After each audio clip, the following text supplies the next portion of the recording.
제가 책을 한 권 택해서 그 책에 있는 내용들을 좀 요약하기도 하고 또 살을 붙이기도 하고 해서 할 텐데요. 책은 이 책이에요. 앞에 한번 보세요.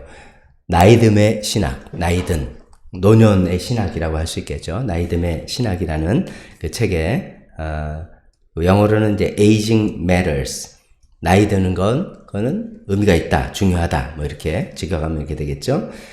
부제가 당신의 소명을 재구성하라. 당신의 소명을 재구성하라. 나이 들었다고 이제 끝나는 게 아니라 여전히 소명은 살아있는 건데 그것을 잘 찾아봐라. 뭐 이런 정도 내용이 되겠습니다. 이런 거 가지고 앞으로 몇 차례 말씀 나누겠습니다. 오늘 성경 본문 두 군데인데 먼저 첫 번째는 민수기서 8장 23절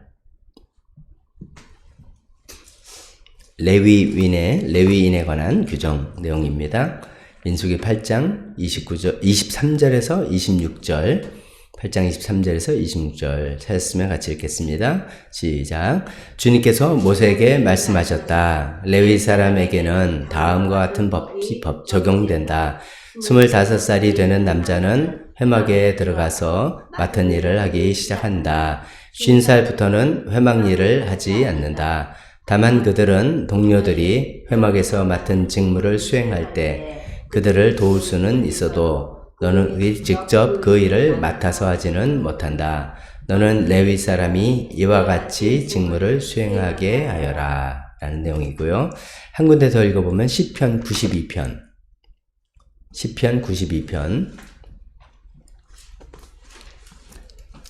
이건 이제 노년을 축복하는 그런 아주 잘 알려진 내용입니다. 시편 92편 12절서부터 15절. 92편 12절부터 15절 읽겠습니다. 시작. 의인은 종려나무처럼 우거지고 레바논의 목향목처럼 높이 치솟을 것이다. 주님의 집에 뿌리를 내렸으니 우리 하나님의 뜰에서 크게 번성할 것이다. 늙어서도 여전히 열매를 맺으며 진액이 넘치고 항상 푸르를 것이다.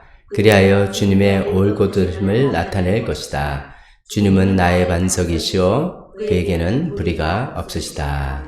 아멘. 이 내용을 나중에 설명하겠습니다.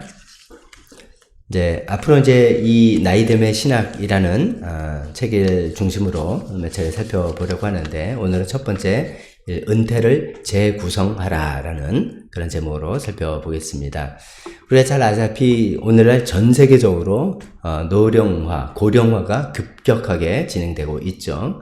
네, 우리나라도 초고령 사회에 진입했습니다. 작년 연말에. 초고령 사회라는 것은 65세 이상 인구가 20%를 넘었을 때 초고령 사회가 됩니다.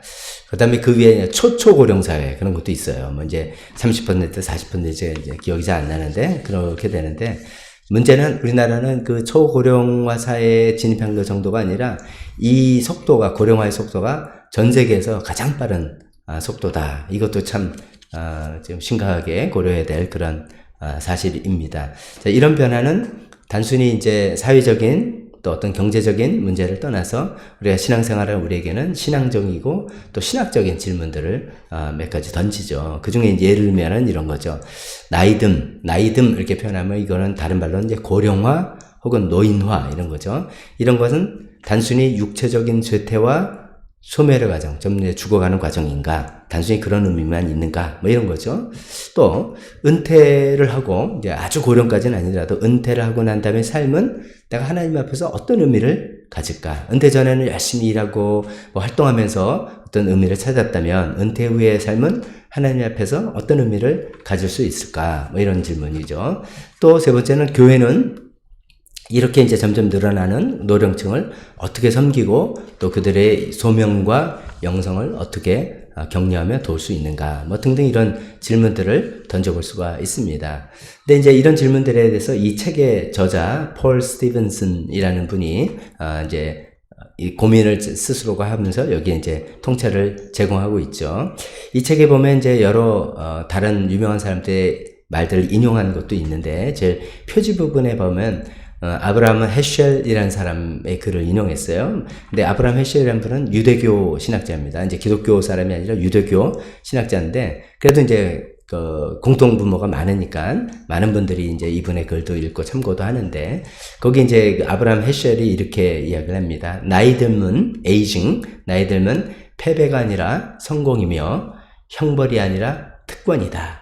우리가 보통 이제 나이 들고 그러면 점점 나는 뭐 이제 죽을 날만 남아있어. 끝이 이제 보이는. 그래서 패배, 이제 청춘, 젊을 때는 막 이렇게 20대, 10대, 20대면 뭐든지 기대가 되고 뭐 이렇게 점점점 성공 쪽으로 가는 분위기라면, 이제 나이가 들면 점점점 패배의 길, 그 다음에 나이 드는 것이, 이게 뭐, 아프고 약해지고, 그러니까 이게 무슨 형벌인가, 라고 생각하는데 그렇지 않다는 것이죠. 그래서 이분이 어떤 의미로 쓰냐면, 나이 든다는 것이 육체적인 쇠퇴와 소멸의 과정만으로 보지 않고, 그런 게 분명히 있겠지만, 그런 과정을 통해서 삶의 성숙, 그 다음에 영적 성장에 좋은 기회다라고 이야기하는 것이죠. 그래서 이제 그런 큰 틀에서 우리가 이 책에 있는 내용들 가지고, 내용을 다뤄보겠습니다. 저도 이제 사실 이런 주제는 평생 처음이에요.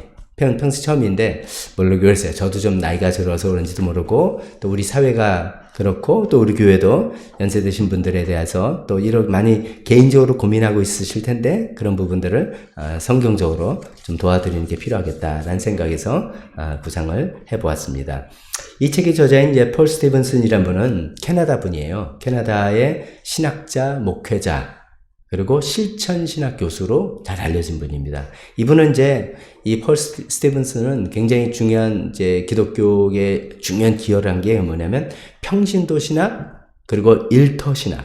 그러니까 신학자들이 성경을 연구하고 원어를 연구하고 그렇게 하는 것이라고 한동안 생각했던 것이 있었는데, 이분은 그게 아니라 신학은 일터 신학이다. 우리 삶의 터전에서 살아가는데 신학적인 그 바탕이 필요하고, 그게 바로 신학의 어떤 배경의 장소가 된다라는 그런 내용. 그리고 목회자 중심이 아니라 평신도 신학을 굉장히 강조하고 주장해서 여러 책도 많이 쓰고 많은 영향력을 미친 그런 분입니다.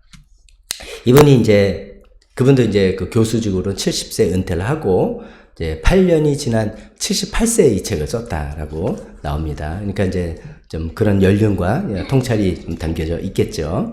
자, 이 책은 이제 세 파트 안에 각 세 장이 있습니다. 세 파트는, 첫 번째 파트는 소명, 거기 안에 세 장이 구명되어 있고, 그 다음에 두 번째 파트는 영성, 그 다음에 세 번째는 유산. 이런 이제 세 파트가 있고, 그 안에 각 세 장이 있는데, 그런 걸 하나씩 살펴보겠습니다.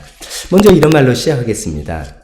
성경 속의 은퇴, 성경은 은퇴에 대해서 뭐라고 이야기하느냐, 이런 것이죠. 보통 이제 이런 얘기를 많이 듣습니다. 성경에는 은퇴가 없어. 이런 얘기를 많이 합니다. 저희 이제 목회자들 사이에서도 그런 얘기를 많이 하기도 합니다. 근데 맞습니다. 보면, 성경에 보면 은퇴라는 단어가 없죠. 은퇴라는 단어가 없고, 또 현대적인 의미에서 은퇴를 언급하는 그런 구절은 찾아보기 쉽지 않습니다. 근데 이제 그 이유는, 우리가 이제 뭐 냉정하게 객관적으로 잘 봐야 되죠. 성경이 은퇴를 인정한, 여기서 제가 이제 여기서 은퇴라는 것은 어떤 직임, 어떤 일을 맡아서 하는 일로부터의 은퇴, 이런 것입니다. 그런 은퇴를 인정하지 않기 때문에 한번 맡으면 죽을 때까지 하는 것이다. 한번 목사가 되면 죽을 때까지 하는 것이고, 한번 집사면 죽을 때까지 하는 거고, 뭐 지금 한번 사장이면 죽을 때까지, 그런 개념을 이야기하는 것이 아니라, 성경 시대는 오늘날 우리 시대하고 이 은퇴 개념이 다른 거죠. 사실 은퇴 개념은 최근에 생긴 거죠. 옛날에는 은퇴 개념이 없었지 않습니까? 이제 은퇴 개념이라는 것이 이제 사람들 연구해 보니까 19세기 말 20세기 초에 은퇴 개념이 등장했어요. 그전은 왜 그러면 은퇴 개념이 없었냐? 이유는 간단합니다. 거의 늙어 죽을 때까지 계속 무슨 신체 활동을 하고 뭔가 가사 노동을 하든지 일을 하는 생활이죠. 지금도 시골에 그렇죠. 저개발 국가에서는 다 이제 그렇게 하는 것이죠. 그리고 또 하나는 일찍 죽으니까 뭐 은퇴를 해서 뭐 이런 개념이 없었던 시대를 쭉 살아왔고, 성경 시대는 100% 그런 시대죠.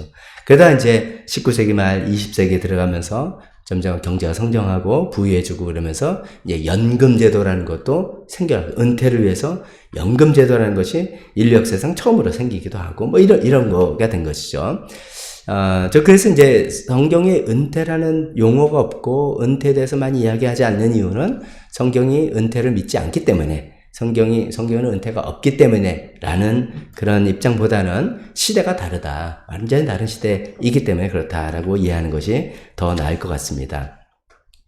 이 책에 의하면 이제 20세기 말 평균, 이분은 이제 책에 나오는 거예요. 20세기 말 평균 은퇴한 후에 생활하는 기간이 옛날에는, 은퇴라는 개념 생기 옛날에는 거의 이제 몸을 못 쓸 때까지 뭔가 일을 하잖아요. 가사노동도 하고, 직업 활동도 하고, 농사도 하고, 다 하다가, 그냥 그 못하게 되면 한 3년 정도, 이제 앓든지, 쉬든지 하다가 이제 돌아가신, 한 3년 정도 이제, 은퇴 후에 돌아가시는 기간이 3년 정도였는데, 요즘은 이제 달라졌다는 거죠. 적정 직장에서 은퇴해서, 이제, 직업상 일은 안 하고, 여러 가지 활동하면서 15년 정도로 늘어났다. 이렇게 됐는데, 제가 생각해보니까 우리나라는 이거보다 더 하죠. 우리나라는 요새 60세 이전에 이제 법적으로 은퇴 기간에다가 요새 100세 시대, 100세까지 못 산다 하더라도, 오케이, 100세 시대라면 60세부터 40년 은퇴 기간이에요. 너무 100세는 아니면 오케이, 80이다 하더라도 20년 은퇴 기간입니다. 그러니까 이 은퇴 후의 삶을 굉장히 우리가 잘 생각을 해봐야 되는 그런 시대에 도래했다. 이렇게 생각해 볼 수가 있겠습니다.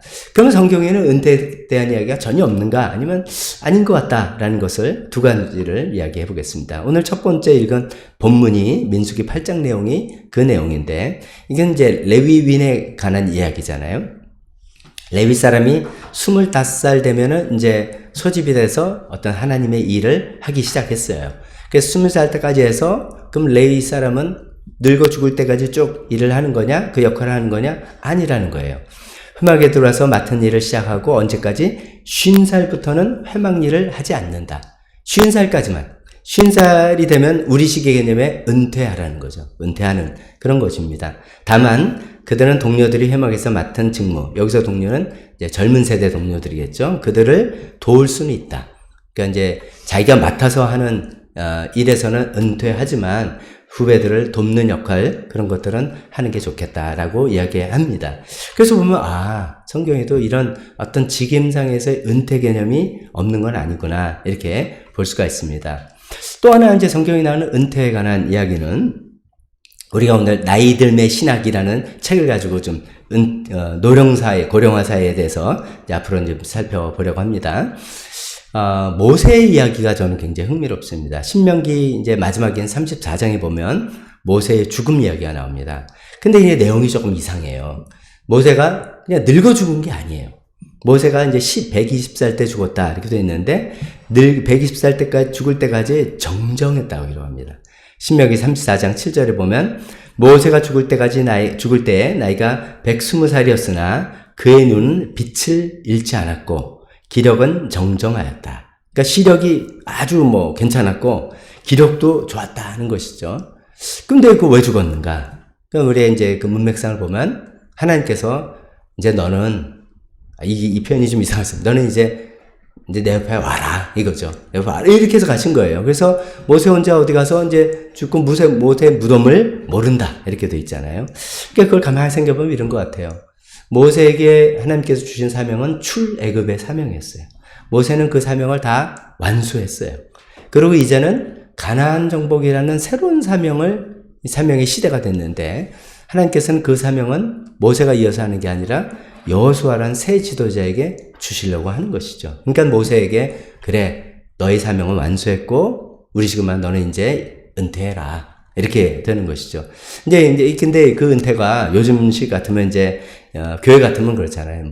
이제 은퇴하면은 원로 목사로 이렇게 추대받아서 입교도 하게 할 수도 있는데, 지금도 요즘도 보면 원로 정치인, 원로 이렇게 많이 활동하잖아요. 근데 이제 하나님께서는 모세의 경우는 아예 그냥 그의 품으로 데리고 가시는, 은퇴시키고 그냥 데리고 가시는 그런 모양새다라는 것이죠. 왜 그럴까 이제 궁금해 보니까, 모세가 워낙 큰 인물이라서 그런 거 아닌가 싶기도 합니다. 모세 같은 인물이 뒤에 있는데 여호수아가 어떻게 뭘 하겠어요. 이게 굉장히 이건 어려운 일이라서 그런가? 모르겠습니다. 정확한 건 모르는데. 근데 모세는 늙어 죽은 것도 아니고, 이게 좀 그런 희한한 일인데, 하나님께서 모세를 은퇴시키시고 데리고 하신 것이 아닌가라고 생각을 해볼 수 있겠습니다. 자, 그러면 여기까지 내용 보면 성경의 은퇴란 용어가 많이 없는데 그 이유는 오늘날과 너무나 다른 시대 환경이기 때문이다. 그래서 없는 것이지 은퇴를 전혀 용인하지 않거나 그런 것은 아니다라는 것이죠. 그럼에도 불구하고 이제 우리가 살펴봤던 레위인의 그 은퇴 이야기라든지 모세의 경우처럼 은퇴 개념을 찾아볼 수는 있겠다. 이런 말씀을 먼저 드립니다. 두 번째는 이제 이 책의 이제 오늘 1장이 은퇴를 재구성하라라는 건데, 은퇴를 재구성하는 5가지 방법에 대해서 이야기합니다. 여기서 이제 재구성한다는 것은 새로운 방식으로 봐라, 이런 의미로 이해하면 좋겠습니다. 즉, 보통 우리가 은퇴하고 난 다음에, 나는 할 일도 없고, 나는 이제 그래라고 해서 좀 비관적인 어떤 입장에서 보는 것이 있었다면, 그렇지 않고, 그걸 굉장히 낙관적이고 긍정적인 자세로 태도를 바꾸자라는 그런 취지의 용어입니다. 은퇴를 재구성하는 5가지 중에 첫 번째는, 은퇴는 유익한 충격이다. 이런 내용이죠. 은퇴는 유익한 충격이다. 이게 무슨 말이냐면, 은퇴 자체는 굉장한 쇼크죠. 지난번에 우리 집사 모임 할 때도 윤창수 집사 은퇴를 앞두고 하루에도 마음이 12번 막 변하고 그런 이야기 했지 않습니까? 사실 평생 직장 30년, 40년 일을 하다가 은퇴를 한다면 굉장히 인생에서 큰 충격입니다. 근데 충격이지만 유익한 충격이다.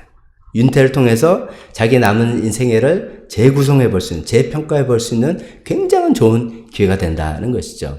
이런 거죠. 어떤 의미에서 그러냐면은, 이제 그럼 내가 은퇴하고는 남은 여생 이제 어떻게 살아가나라고 생각해 보면 아무래도 자기의 이제 자기 평가를 하게 되고 이런저런 질문을 하게 되는데, 이게 굉장히 남은 여생에 그게 10년이 될진 30년이 될든 어떻게 될지 모르지만 굉장히 중요한 자기 평가의 도구가 될 수 있는 그런 질문들을 은퇴 시점에 하게 된다는 겁니다.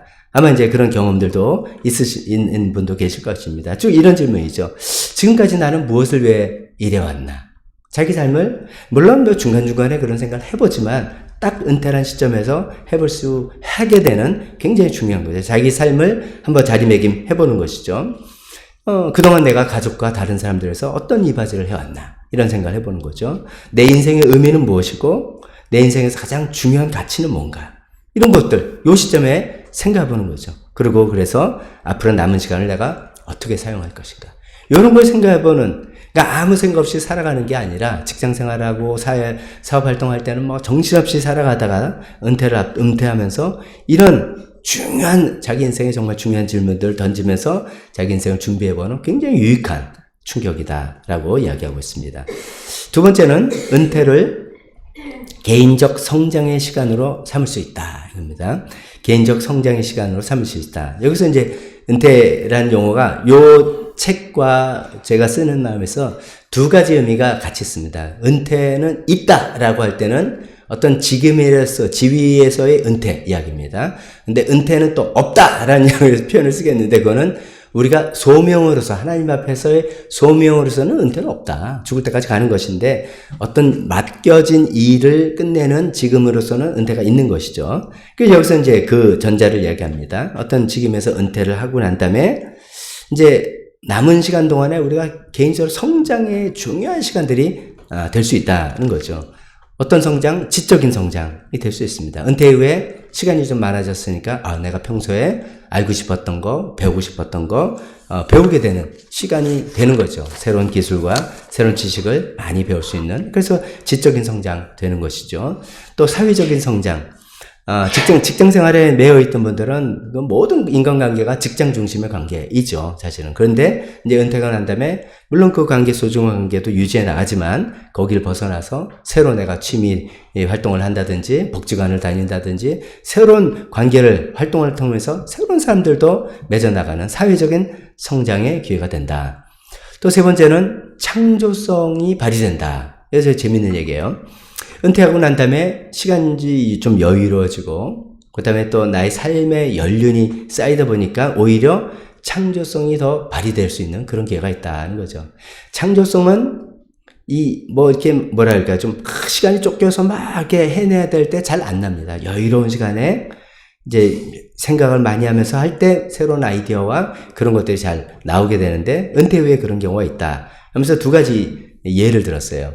우리 유명한 그 화가 중에 모네의 그 수련, 워러스 릴리잖아요. 그거 그림 시리즈 많잖아요.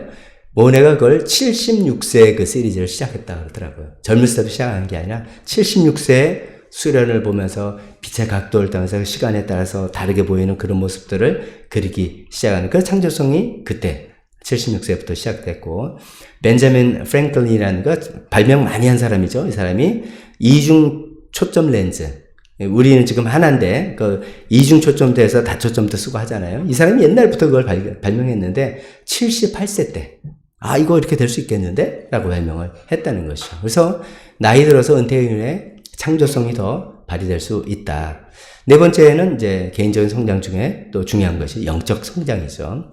은퇴 후에 시간이 더 많아져서 아무래도 말씀을 더 깊게 읽을 수도 있고, 기도할 수도 있고, 하나님과 교제 나눌 수 있고, 교회 사역에 여러 가지 시간을 할애하면서 활동할 수 있는 그런 영적 성장 할 수 있게 되는 것이죠. 그래서 이제 두 번째는 이런 거죠. 제 개인적인 성장의 시간이 될 수 있다라는 것이 은퇴를 재구성하는 그 내용입니다. 또 이제 세 번째, 잠깐요.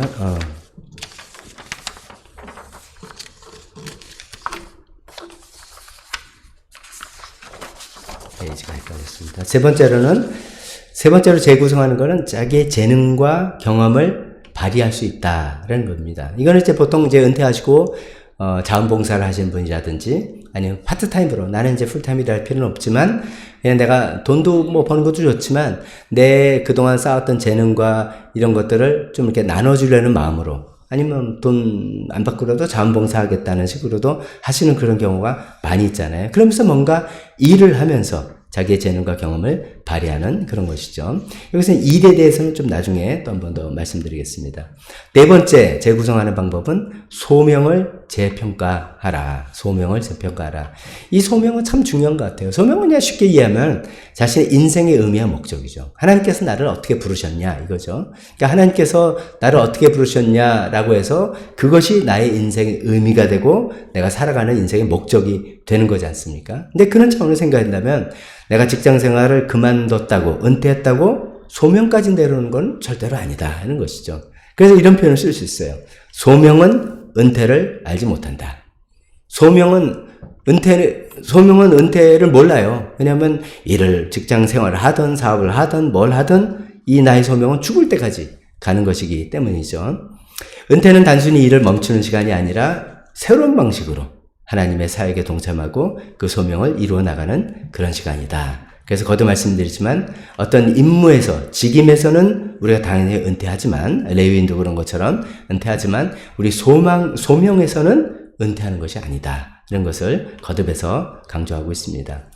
다섯 번째는 재구성하는 방법은 다음 세대를 양성해라. 이게 이제 아까 3번하고 좀 비슷한 건데, 내가 쌓아온 지혜와 이 경륜을 가진 원로로서, 좀 무겁죠? 원로로서, 나이든 세대로서 젊은 세대를 도와줄 수 있다. 멘토링도 하고 여러 가지로 도와줄 수 있다. 라고 하면서, 그러면서 이게 우리가 두 번째 읽었던 시편 92편 말씀을 좀 설명해 봅니다. 거기 보면 이제 의인은 종려나무처럼 우거지고 레바논의 백향목처럼 높이 치솟을 것이다. 라고 이야기했는데, 이 종려나무나 백향목, 이것은 급속히 자라는 나무가 아닙니다. 천천히 자라는 나무인데 시간이 갈수록 강하고 아름다워지는 그런 나무의 대표격들인 것이죠. 그러니까 우리가 노인의 삶을 그렇게 표현하는 것입니다. 노인들이 좀 천천히 자라지만 종려나무 같고 백향목처럼 되는 것이라서, 세 번째 단을 보면 늙어서도 여전히 열매를 맺으며, 종려나무 가지는 거의 불로장생이라고 할 정도로 계속해서 열매를 맺는 그 나무로 알려져 있습니다. 늙어서도 여전히 열매를 맺으며 진액이 넘치고 항상 푸를 것이다. 내가 나이 들어서 육신은 좀 쉬어야하고 하지만 내가 쌓았던 그 지혜와 그 경륜, 그런 거 가지고 다음 세대들에게, 젊은 세대에게 많은 도움을 주고 멘토링을 할 수 있다라는 그런 것이죠. 그런 관점에서 볼 때 은퇴를 내가 이렇게 생각할 수 있겠구나 라는 생각을 해보게 된다는 것이죠. 세 번째로 이제 이런 얘기를 합니다. 아무래도 은퇴, 나이듦 이렇게 되면 일과 노동에 관한 이야기를 많이 하게 됩니다. 난 더 이상 할 일이 없다. 은퇴하면 할 일이 없네. 아니면 죽을 때까지 일하는 건 이건 벌인가? 등등 일과 연결된 개념들이 많이 생기는데, 이런 거에 대해서 이야기해 보겠습니다. 세 번째 그 단락 제목을 이렇게 만들게요. 죽을 때까지 일해야 하는 이유. 어떻게 들으면 죽을 때까지 일하란 말이야? 뭐 이렇게 해서 나 싫어, 너무 괴로워 이렇게 생각할 수 있지만 아니라는 거예요. 그 일의 정의를 우리가 올바로 내리는 거죠. 근데 가만히 제가 생각해 보니까 이제 제가 우리 교회 이제 연세 드신 분들이나 주변에 있는 분들이나 이렇게 다 해보니까 이제 은퇴해도 이 아파트 단지에도 연세 드신 분들이 많이 있잖아요. 그분들을 이렇게 보면서도 생각해 보면 은퇴 후에도 우리가 여러 종류의 일을 여전히 하고 있습니다. 뭐 직장은 안 나가고 사업은 운영 안 하시지만 여러 종류의 일을 하시는 거죠. 예를 들면 이런 거죠. 교회 내에서 어떤 사역을 하시고 참여하시고 나는 뭐 사역도 안 하는데요. 그래도 예배 참석하시고 하는 것도 굉장히 교회에 중요한 도움이 되는 일이라고 볼 수 있죠. 또 어떤 분은 실제로 사회에서 자원봉사 하시기도 하고 또 동호회 활동 복지관 다니면서 여러 가지 활동도 할 수 있는 그 일이죠. 또 새로운 것을 배우는 일을 하시는 분들도 있고요. 또 은퇴하신 후에 연세 드셨지만 가족을 돌보는 일을 하시는 분들 많이 있습니다. 배우자 돌보는 일, 아니면 자녀들의 가족을 돌보는 그런 일들. 이 아파트 보면 그런 할머니, 할아버지들 굉장히 많습니다. 아니면 또 그런 가족이 없으면 혼자 사시면서 혼자 가사 노동을 하면서 살아가는 것도 일이죠.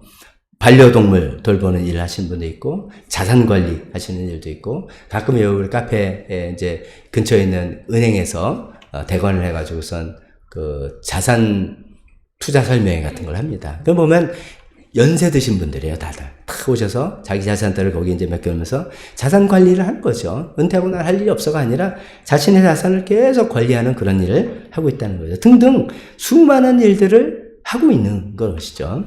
자, 그런 건 현실적인 건데, 우리가 성경적으로 이 일에 관해서 다시 한번 생각을 해보겠습니다. 성경을 보면 창세기부터 요한계시록까지 우리가 이제 인간은 어떤 존재라 성경은 이야기하면 하나님의 형상으로 지음받은 존재 이렇게 이야기하잖아요.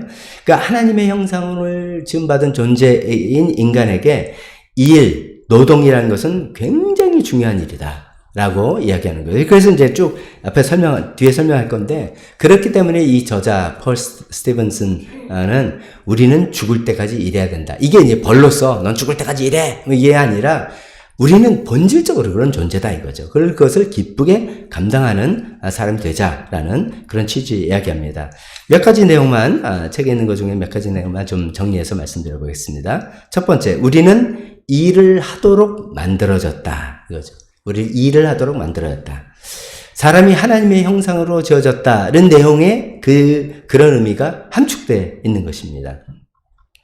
우리 창세기에 나오는 인간이 사람이 하나님의 형상으로 지었다는 것은 두 가지 의미를 내포하고 있습니다. 하나는 좀 이제 격가지 있지만, 첫 번째는 인간은 관계적인 존재고 공동체를 이룬 존재로 만들어졌다는 뜻이 내포되어 있습니다. 왜냐하면 하나님은 공동체의 하나님이시기 때문이죠. 삼위일체 하나님이 서로 사랑과 섬김으로 이루어지는 공동체의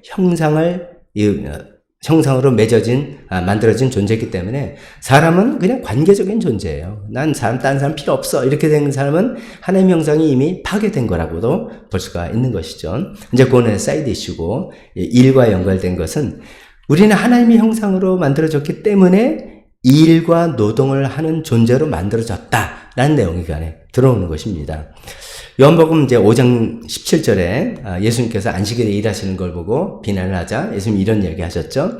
내 아버지께서 이제까지 일하고 계시니 나도 일한다. 아버지가 창세일에 계속해서 일하고 계셔서 나도 일하는 것 뿐이야. 뭐 이렇게 이야기하셨는데, 그때 이제 새로운 깨달음을 우리가 알게 된 거죠. 하나님이 안식일에 쉬셨다. 그러니까 뭐 아무것도 안 하고 하나님은 이제 창조하시고 난 다음에 그냥 하고 지켜보는 그분이 아니라 계속 액티브하게 우리 인생에 관여하시고 개입하시고 도와주시는 그런 일을 하고 계시는 것처럼, 우리도 그런 하나님이 일하신 것처럼 우리도 하나님 형상으로 만들어진 우리도 계속해서 일을 하는 존재이구나 라는 것을 이야기하는 거죠. 그래서 우리는 일하는 존재로 만들어진 거예요. 그러니까 일과 노동에 대해서 나 괴로워, 이건 뭐지, 이건 벌인가 이렇게 생각하면 안 되겠다는 말이죠. 두 번째는 일과 노동은 세상에 유익하다. 온 세상에 유익하다 하는 거죠. 창세기 2장에 보면 하나님께서 에덴 동산을 만드시고 거기에 아담에게 그것을 맡아서 돌보게 하셨다라고 됐습니다. 그것을 맡아서 돌보게 하셨다. 근데 이제 이 의미의 이제 관점을 두고 보면은 저도 이 책을 보면서 아, 이렇게도 볼 수 있네? 라고 새롭게 본 거는 이거예요. 제가 이제 우리는 보통 이렇게 생각합니다. 이제 하나님께서 천지를 창조할 때 첫째 날 빛을 만드시고 둘째 날, 셋째 날 쭉 해서 다 준비를 하고 제일 마지막에 인간을 만드셨다. 이렇게 돼서 아, 이 세상은 인간을 위해서 만들어진 것이다. 이렇게 생각을 했잖아요. 뭐 그것도 맞는 말이에요. 인간을 위해서 만들어졌다. 즉 인간이 이 세상을 잘 누리고 향유할 수 있게끔 하나님께서 다 준비해 놓으시고 마지막에 인간을 만드셨다. 이것도 틀린 말은 아닌데 다른 또 중요한 말은 뭐냐면 이 이제 에덴 동산에 그것을 맡아 돌보게 하셨다라는 이 관점에서 본다면 인간이 세상을 위해서 만들어졌다는 거예요. 세상이 인간을 위해서 만들어진 게 아니라 그래서 인간이 누리고 즐기는 것만 있는 게 아니라 인간이 세상을 위해서 만들어진 거예요. 즉 인간은 세상을 돌보라고 하나님의 이 세상을 돌보라고 인간을 만드셨다라고도 볼 수 있다는 것입니다. 세상이 사실 돌이켜보면 인간의 일과 노동과 활동이 이 피조물에게 굉장히 유익하고 어쩌면 요즘은 필수 불가결한 그런 일이 된 게 사실이지 않습니까? 그래서 이제 그런 관점으로 나의 일하는 것이 이 세상에 참 유익한 일이구나 이렇게 생각해 볼 수 있겠습니다.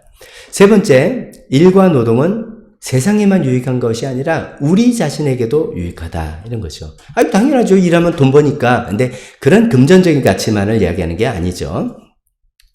이게 조금 내용이 좀 어려워요. 이제 어떤 예를 들냐면 번페퍼라는 독일의 신학자 그분의 말을 인용했는데 그분이 이제 이런 용어를 썼어요. 노동의 치료적 가치.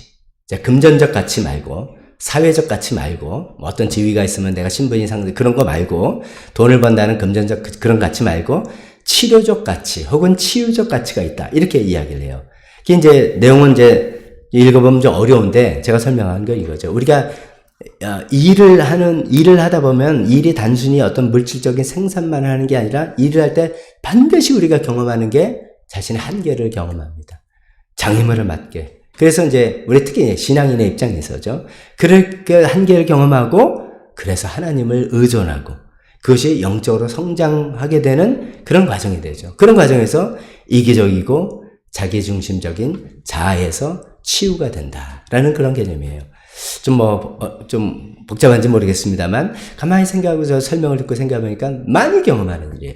저는 이제 목회라는 일을 통해서 매번 경험하는 일이죠. 저 자신의 한계 경험하고 또 그런 걸 통해서 저 자신의 자기중심적인 이기적인 저의 모습과 싸우게 되면서 제가 점점점 이 일을 통해서 저에게 유익이 되는 그런 일이죠. 근데 뭐 이런 목회 활동만이 아니라 예를 들어 청소하는 일만 해도 뭘 고친다고 할 때도 뭐 이게 생각 탁탁탁 잘 안 돼요. 그러면 짜증도 나고 뭐 이렇게 하면서 내 한계를 경험하기도 하고 그러면서 그때 어떤 것들을 깨닫게 되는 그런 것들이 반드시 오게 된다 이거죠. 그래서 일과 노동은 우리에게도 유익하다.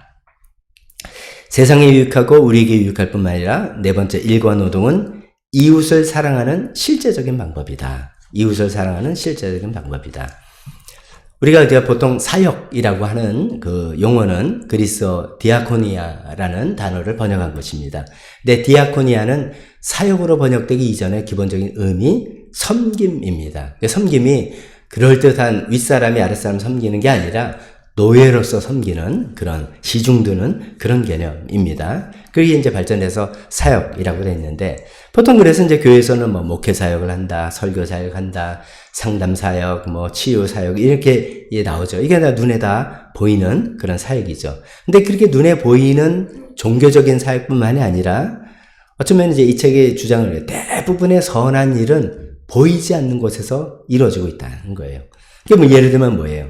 인터넷이 연결돼야지 우리가 어떤 인터넷으로 뭐 모바일 뱅킹도 할 수 있고 정보도 볼 수 있고 하는 거고 또 택배 같은 거는 요즘은 이제 뭐 주문하면 새벽에 배송돼서 와 있잖아요. 밤새 우리는 편하게 자고 있는 우리 모르는 시간에 계속해서 활동하는 그 사람들이 굉장히 많은 거잖아요. 그리고 또 비종교적인 것들이잖아요. 그 모든 일들이 근데 없다면 만약에 중단되고 그만된다면 이 사회가 어떻게 되겠습니까? 그런 눈에 보이지 아니하고 어떤 비종교적인 일들이 서로서로를 사랑하고 이 사회를 유지하는데 굉장히 중요한 것이고 하나님 눈에는 것이 엄청난 가치가 있는 것이다. 따라서 그 모든 선한 일은, 내가 하는 일이 이게 종교적으로 어떤 사역적으로 의미가 있고 뭐 남들이 보여준 그걸 떠나서 그게 아니라 할지라도 동료 이웃을 사랑하는 굉장히 실제적인 방법이다라는 이야기입니다. 그렇게 생각할 때 우리는 이웃 사랑하는 일로부터 은퇴라는 게 없겠죠. 우리가 하는 어떤 일들이 다 연결돼서 다른 사람들에게 도움이 되기 마련입니다. 다섯 번째는 이런 이야기를 합니다. 일과 노동은 다가올 영생을 준비하게 한다. 이건 좀 굉장히 큰 스케일이죠. 이제 이런 내용, 제가 평소에 몇 번 말씀드리던 내용입니다. 우리의 종착지가 어디냐? 우리의 종착지는 우리가 흔히 말하는 천국이 아니다라는 말씀드리죠. 우리의 종착지는 새하늘과 새 땅이다. 새하늘과 새 땅은 영광스러운 물리적인 장소라고 말씀드렸죠. 그리고 우리는 그 안에서 그냥 영혼으로 살아가는 것이 아니라 구체적인 부활한 몸을 가지고 살게 될 것이다. 그것이 이제 하나님의 약속이라는 것이죠.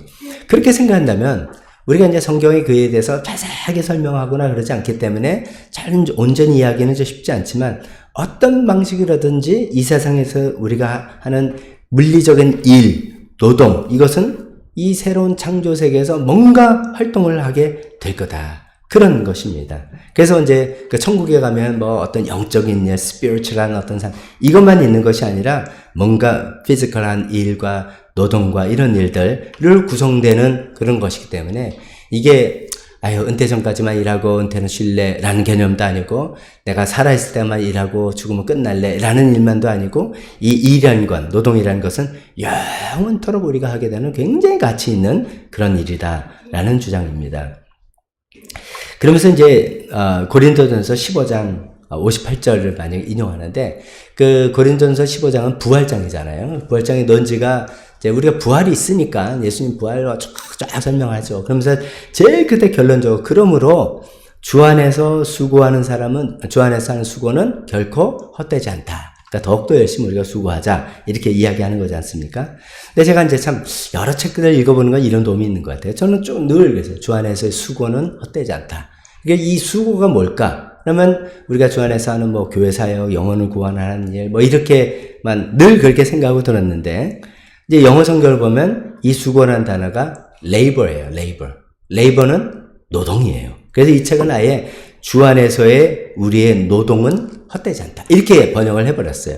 굉장히 새롭게 와닿더라고요. 그러니까 우리가 뭐 주 안에서라는 것 개념도 교회 안에서 종교적인 일만 이 아니라는 걸 우리가 이미 설명한 것처럼 교회 밖에서 비종교적인 영역 모든 일들이 내가 하나님께 받은 소명으로서 하는 모든 나의 일과 노동과 이런 것은 헛되지 않는 거예요. 이 세상 끝났다 끝나는 게 아니라 영원의 가치를 갖고 있는 그런 것이다. 그런 이야기를 하고 있습니다.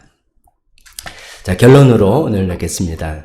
일과 노동은 소명의 일부다 이거죠. 그래서 따라서 우리는 절대로 은퇴라는 게 없다. 그런 면에서 소명으로서의 은퇴는 없다 이거죠. 대신 직무에서는 은퇴하지만 소명에서는 은퇴가 없어서 우리가 은퇴하고 오면서 나의 삶을 새롭게 다섯 가지 아까 말씀드린 걸로 재구성해보는 작업도 필요하고 또 일과 노동에 대해서 성경에서 알려주는 것들 또 다섯 가지 말씀드렸는데 그런 것도 생각해보면서 이런 일들이 의미를 가지고 내가 계속해서 살아가는 것이 내 인생에 얼마나 의미가 있고 하나님께 의미가 있는가 이렇게 생각해보는 시간 되었으면 좋겠습니다. 오늘은 이제 첫 시간으로서 은퇴를 재구성하라라는 그런 주제인데 앞으로 이제 이런 주로 노년의 삶, 여기는 나이듦이라고 표현했습니다. 에이징이라기 때문에. 근데 거기에 대한 주제들을 살펴보는, 어쩌면 이제 처음으로 저도 이런 주제를 시리즈로 해보는 건데, 조금이라도 도움이 되는 시간들이 되었으면 좋겠습니다. 기도하겠습니다.